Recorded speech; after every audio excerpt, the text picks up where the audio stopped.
34 here on a Monday. This morning, our team is watching Washington with an ABC15 exclusive. Right now, we're working to find out when exactly Oklahoma Senator Markwayne Mullin's confirmation hearings could begin to become the next Homeland Security Secretary after President Donald Trump removed Kristi Noem from the post last week. It's a move welcomed by many Democrats, even some members of the president's own party, like Congressman Juan Ciscomani, who I spoke to Friday while we were both speaking to students at ASU's Cronkite School. The president making a change right now in this position shows his interest in it and his focus on it, and what he thinks where the direction was going on this. Many of us have been expressing concern of the general direction and how some of these operations were going through. The goal of DHS doesn't change. We need to make sure that we apprehend people that are committing crimes and are here illegally. That is the core mission to go do that. But there's a way to do that, and there's a focus to be able to do that and do it successfully.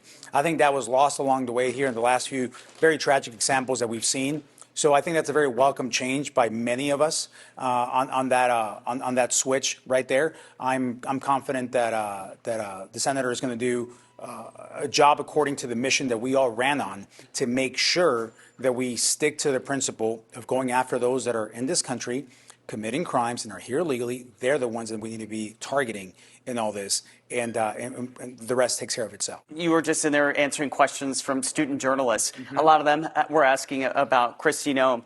You as a Republican said that there needed to be a change at the top, and there were other Republicans who said the same thing. What about Kristi Noem's leadership was unacceptable to you? Well, I think the approach in some cases, and those some cases were very tragic. So let me first say that overall, DHS and our ICE agents and those in law enforcement have been doing a terrific job going after those that are here committing crimes and being dangerous to our community. However, not everything was done in the best way possible. And when those instances and those cases were highlighted because they should have been because of how they happened, it added a light to some of the fixes that needed to happen. And many of us voiced that for weeks and months, and finally got to a boiling point that we got to, and the decision was made. So I welcome that decision by the president. Do you think President Trump should have replaced Kristi Noem sooner?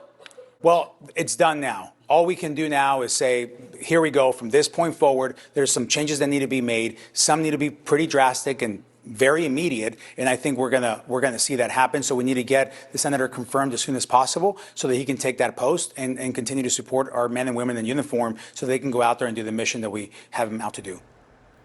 But Democrats argue that Noem getting fired should have happened much sooner. Last month, Arizona's Democrats in Congress like Yazaman Ansari, Adelito Grijalva, and Greg Stanton all called for Kristi Noem to be fired or impeached. So critics say the Trump administration and fellow Republicans were too slow to act on this one.